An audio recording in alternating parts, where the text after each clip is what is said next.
more in there. So I guess good afternoon to everyone. We're past the yard arm, and welcome to the first of a series of webinars that we're going to be running on the subject of global expansion.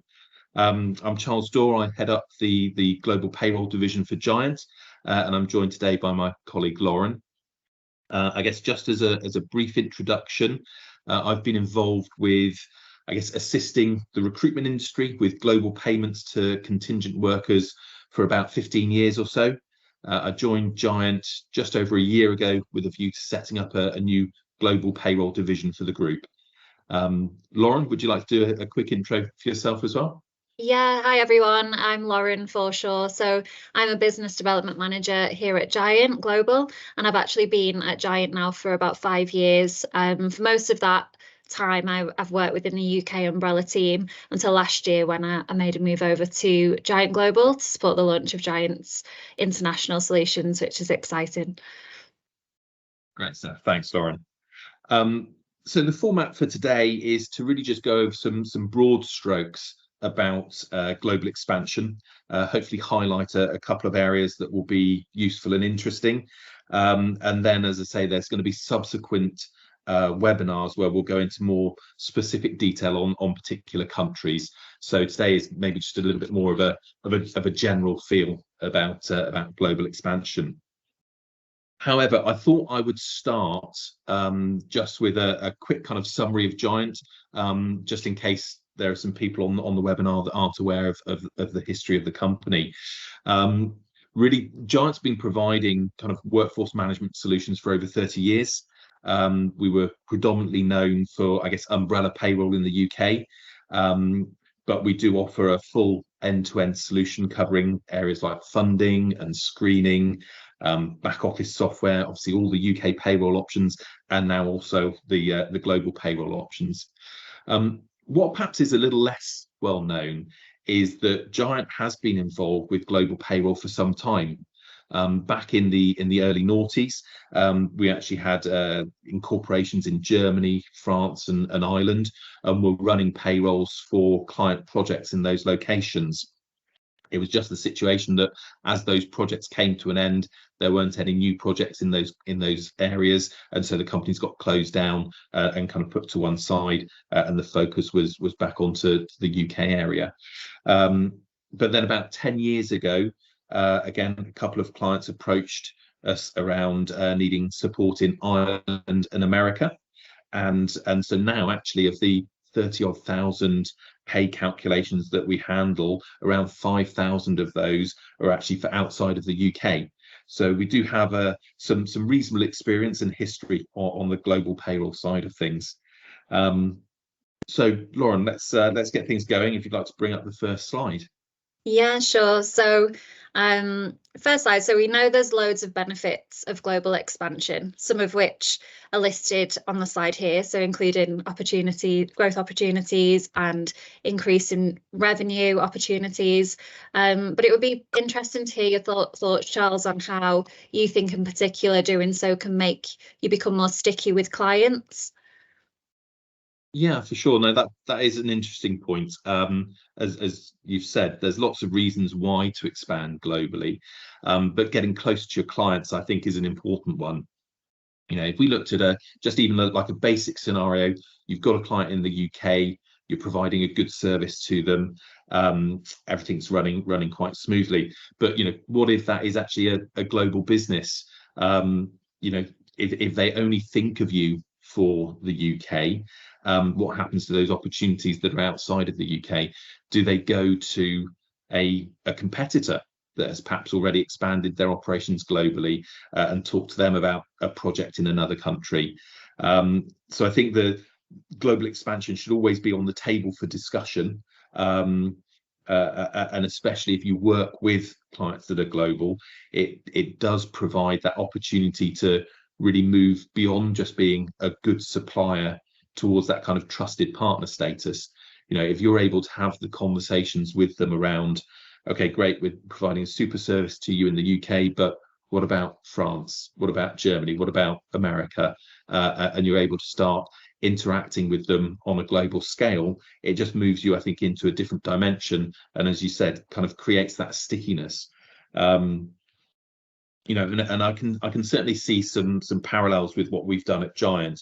You know, as I mentioned a minute ago, you know, UK payroll is probably what Giant's known for and where we started, but you know, the range of solutions that we have now with the back office software, with the funding, with the screening, and with the global payroll, means that all of a sudden, if you're working with a client in a few areas, you move up that kind of value chain in their minds, and kind of move towards that trusted partner status. And I guess also, you know, with the best will in the world, everyone is trying to provide a great service, but things can go wrong from time to time. And when you have kind of that, I guess that more in-depth partnership with a client, they're probably going to be more open to accepting of an error. And it's not kind of throw the baby out with the bathwater because something went wrong. It's around kind of, okay, what went wrong? How can we fix it? How can we make sure it doesn't happen again? So you kind of build in some resilience into that relationship through interacting with someone in perhaps more than just one area. So I think the global expansion piece is definitely an opportunity to get a stronger relationship with a client, and can move you towards that kind of partnership status, as opposed to being just a supplier, albeit a good supplier to someone. Right. Yeah, no, completely makes sense. So for anyone then considering global expansion, there's obviously lots of factors to consider, some of them noted here. We can see a number of things here to think about, but with tax and employment elements being our area of expertise, could you go into a bit more detail on that part of things? Yeah, for sure. Look, you know, the reality is the world is actually a big place, and most countries have their own rules, which might be similar to other countries, but can still have some differences. And I thought for today, I would just use an example of Germany. It's obviously one of the main locations in Europe with regards to the size of the market there. And Germany does have some fairly robust legislation when it comes to engaging with contingent workers. Generally speaking, there's two main types of engagement. You could engage someone as a freelancer or engage them as an employee.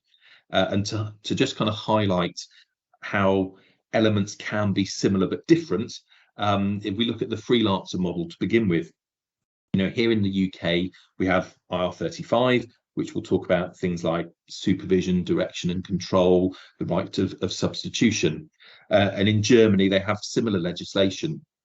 A few years back now, there was a new piece of legislation that came in to Germany, and part of that legislation actually defined what it means to be a freelancer. So they actually put it into the legislation, some kind of almost boxes that needed to be ticked. And there's quite a few of them, but to highlight a couple, they said that no more than 5/6 or 83.33% of your income can come from one client. So in essence, to be a freelancer, you need to have multiple clients in Germany so that you don't breach that 5/6 rule. You need to hold your own insurances. So again, similar to a limited company over here, you need to hold your own insurances over there. And you should also be constantly advertising your business. So having something like a website up saying what type of services you deliver, again, kind of adds the weight to you are truly independent, you are a freelancer, you are in business in your own right. Those are just a couple. The list goes on, and if anything, you know, I guess the German version of IR35 is kind of IR35 on steroids. But in the same way that we would do an assessment over here in the UK, you should be doing the same thing in Germany. You know, and again, to highlight that difference, with the legislation in Germany, it's not just a potential for a fine if you get a misclassification or a reclassification, I should say. They actually, within the legislation, put in the ability to bring criminal charges. So over here, if you're engaging with a freelancer and they get reclassified to being an employee, yes, you're likely to have fine and unpaid tax and national insurance to pay back. In Germany, you again would have a similar scenario where you could receive a fine for unpaid tax or social security, perhaps employers' social security costs, but they, within the legislation, have the ability to actually bring criminal charges against the owner of the business for misclassifying that worker at the start. Now, I believe that they haven't ever actually used that part of the legislation. I'm not aware of any criminal charges that have been brought in Germany, but certainly they are known for sending out fines to people when they do reclassify workers from being freelance to employees. And I guess then really thinking about the other side of things in Germany, again, where it's similar but different, would be around the employment engagement. So in Germany, they have a labour leasing license called the AUG license, and any company who wants to employ and lease out an employee to a third party has to hold the AUG license. The legislation, though, says that there can only be 3 parties within the contract chain: the end client, the AUG license holder, and the worker. So I guess this could cause a potential issue. There's a slide we'll look at in a minute. But if you had an extended contract where perhaps there's an end client, an MSP, a recruitment agency, then an AUG license holder, and then a worker, all of a sudden you've gone beyond the limit of the legislation, and you could have a situation where certain parties within that contract chain have to actually step out and move perhaps to a margin-only agreement. So again, this is really just to highlight that, although the setups and the ways of working can look very similar, once you actually dig into the processes and the legislation, you might need to be aware of differences. And again, this is obviously talking about just Germany, and obviously there's several or a couple of hundred countries in the world, so there are lots of things to be aware of. Sure. Thank you. And another part of to consider when looking into the tax and compliance, then obviously it's important that you determine where the compliant place to pay is. So Charles, how is that done? Sure. Now this is one of my my favourite examples, because you've got quite a bit going on here. If you see it, this is a hypothetical situation we put on this slide. But let's say you've got an end client in India, and they're engaged with an MSP in the US, who's then found a recruitment agency in the UK, who's sourced a German national who's actually going to go to Spain and do a project for the Indian end client. So generally speaking, it is the physical location of the worker that is the key to where the tax liability is created. So it doesn't matter that you might have the Indian company, the US company, the UK company, all involved in a contract chain. It's that physical location of Spain where that worker is creating a tax and social security liability each day that they're working. And that's what you really need to be addressing as far as tax compliance is concerned. However, then we need to look at the length of contract. So there's an international tax convention called the 183-day rule, and that can allow someone to work for up to 183 days in one particular location, but still pay their tax in their home country. So in this scenario that we're looking at here, if you had a German national going to Spain for less than 183 days, there is potential that they could actually pay their tax back in Germany as opposed to going into the Spanish tax system. The issues that can arise, though, that again can cause some problems, is what happens on day 184.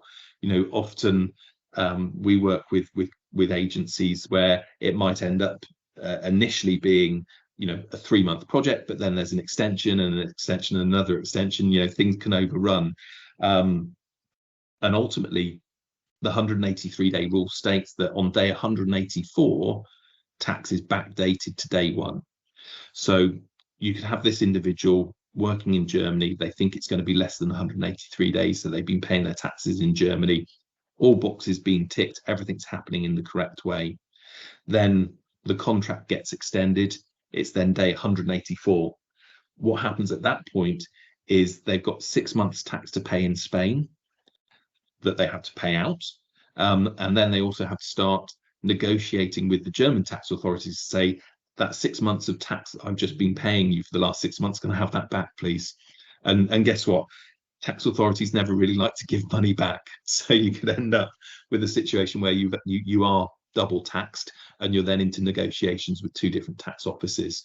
So, on the face of it, the length of contract is something to really consider, but also could that contract get extended? And could you just be kind of kicking a can down the road to have a bigger problem at a later stage, as opposed to at the start of the contract thinking, do you know what? Yeah, it's only a 3 or 4 month contract, but the likelihood is it could get extended. And so will I be better off now getting myself into the Spanish tax system and out of the German one, because the project could go on.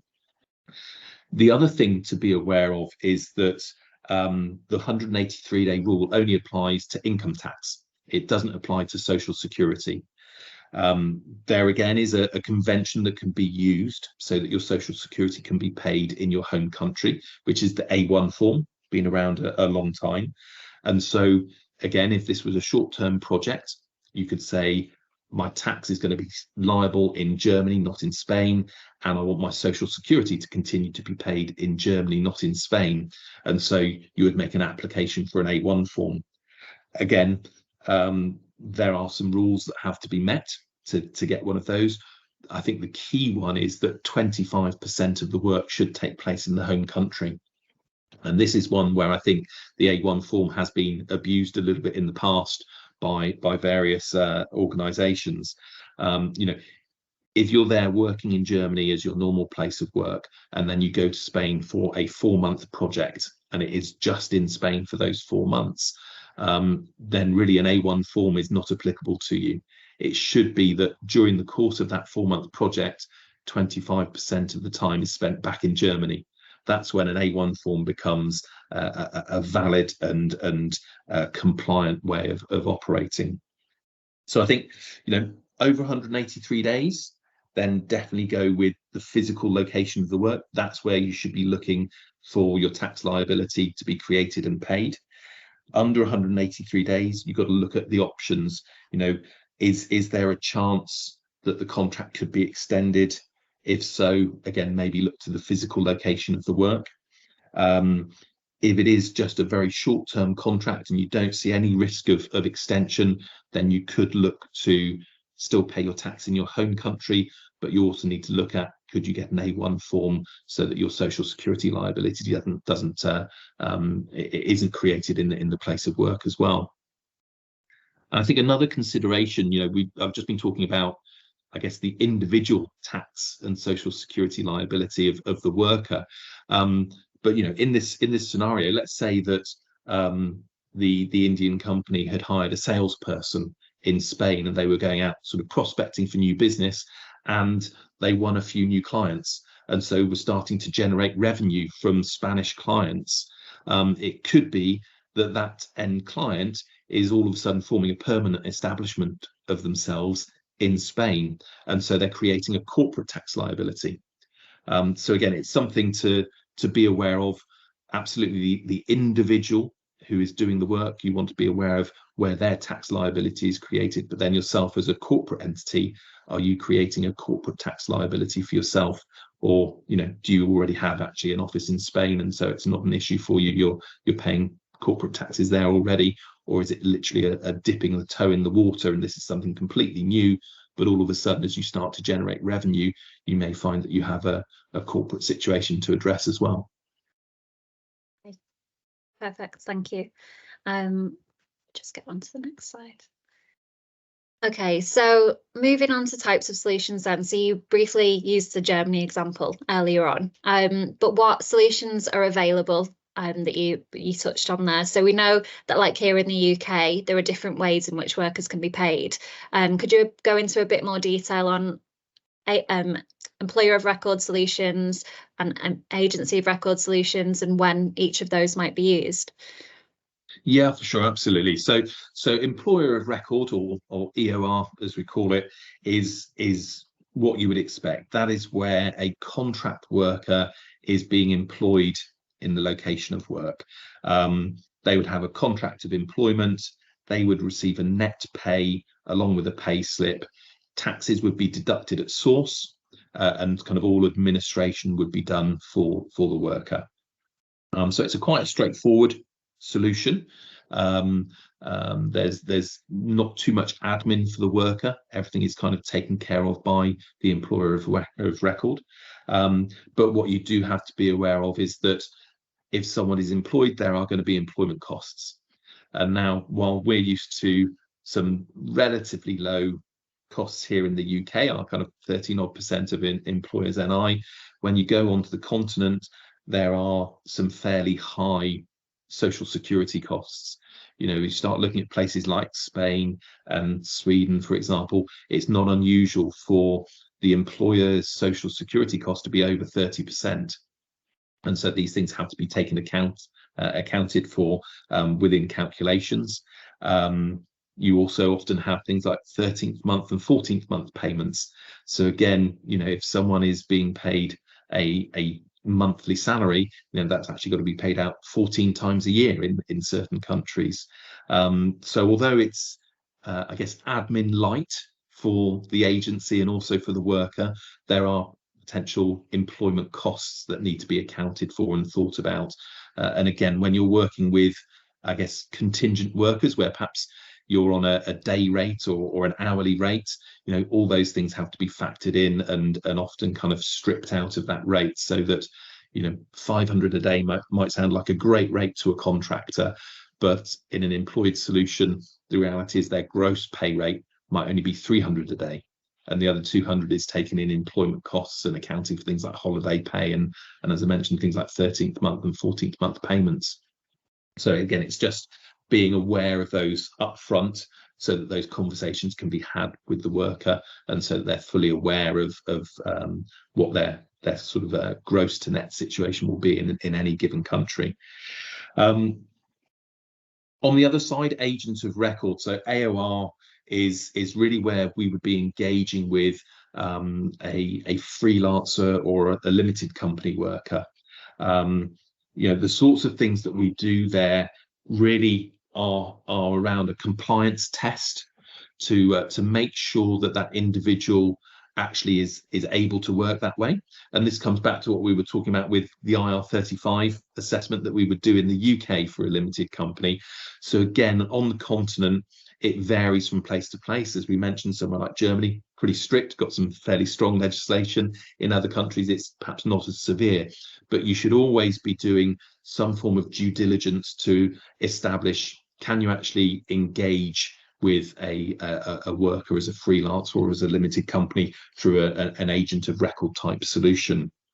And I think on that point, you know, we've developed our kind of version of an international IR35 assessment that we use, and you should always do that level of due diligence.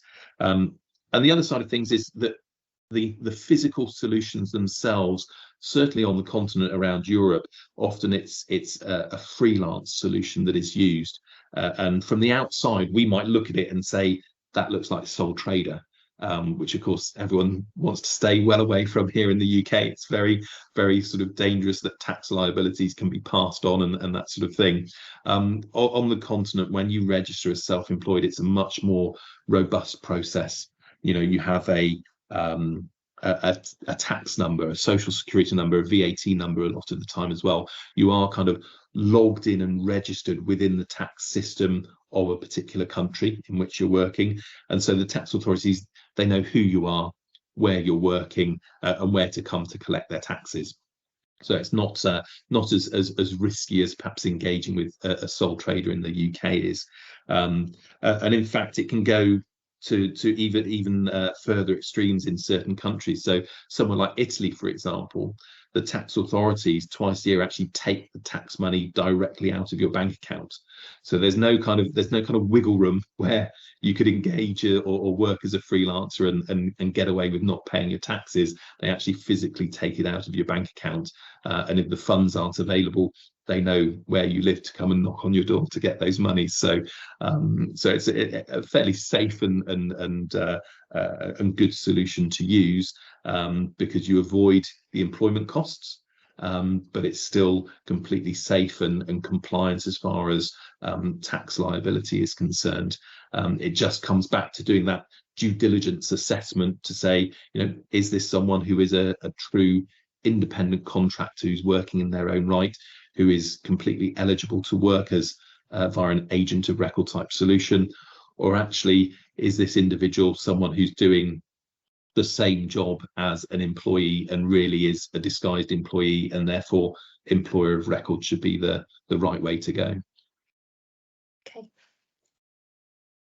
Okay, so for anyone then that is considering global expansion, I think everything we've discussed gives some understanding. But how does someone put all of that into action? What options are actually out there?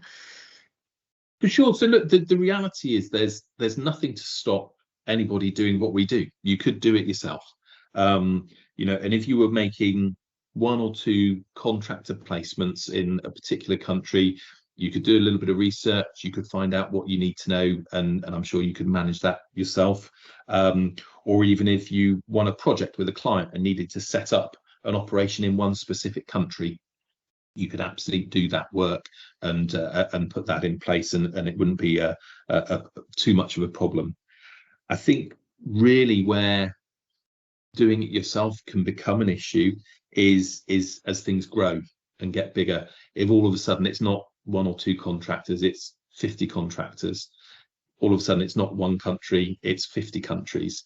That becomes a little bit of a more of a compliance headache, let's say. You actually need to put some resource into that, maybe build a team who understand international payroll, who understand the compliance and the legislation side of things, running multiple payrolls. So it requires people and skilled resource to do that. So I think certainly whilst numbers are small, you could probably do it yourself without too many issues. As they start to grow, that's when I would certainly recommend working with a partner, similar to someone like ourselves. As a company, we have the network already in place. We have the technology and the software in place to be able to run the multiple payrolls. We've already got our connections with the local accountants and the local lawyers who have assisted us with setting up our solutions, so that you can, as mentioned this before, you can dip your toe in the water very easily with a partner like ourselves, who ultimately can either do the employer of record or the agent of record solution. So we're dealing with the compliance side of things. That the payments are being done in a compliant way, and you can expand without having to make that investment yourself into a particular country or an internal team. You can kind of outsource it to someone like ourselves. And then the last one I put on there, kind of a joint venture. It's an option that I've seen happen a little bit more in recent times. Agencies have won a big project, but the end client wants to actually engage directly with the recruitment agency. And I've had this scenario happen before in the Netherlands, where the end client wanted the recruitment agency to be the employer of record. And so what happened was they came to us, we assisted them to open up a Dutch entity, and then we were able to run the back office for them. We kind of went at it as a project together, as opposed to it being just working as the partner with them. And that kind of allowed all of that back office skill and compliance and knowledge to be brought to the front, but ultimately the relationship between the end client and the recruitment agency still stayed tight, sort of a one-to-one contract there. It was just we were operating as that kind of, I guess, back office service to the agency, and that can often be the case in certain countries. like we talked about Germany, where you have specific legislation where you need to try and have a short contract chain, or this one that we did in the Netherlands, where it was actually all about a G bank account where you pay tax money into, then taxes can, the money can only go from the G account to the tax authorities. The end client wanted to pay a percentage into that G account, and the G account had to be owned by the company that they were in contract with. So we set up that joint venture to put all of that in place for them. So I guess there's lots of things to consider, but ultimately we're here to help in whichever way we can, whether it is just providing some advice because you want to give it a go yourself, or to be that partner, or perhaps there's a slightly bigger project where you want to discuss a joint venture. We're happy to have a conversation about all different types of options and how they can operate. So I think that's 2 minutes past 1. I said we try and keep it to half an hour today. So that probably brings us to all we were going to cover for this session. I guess just want to thank everyone for joining us and listening in, and to remind you that this is the first of a series of webinars that we'll be running. So please keep an eye out. And yeah, I think the next one is going to be in a few weeks' time on Ireland and expanding operations into Ireland. But there'll be lots of other countries we'll be covering off as well. Cool. I think that's probably us done for today. Yeah. Great. Excellent. Thanks, everyone. Thank you, everyone, Thanks for for joining your time us today. Bye. Cheers for now. Bye-bye.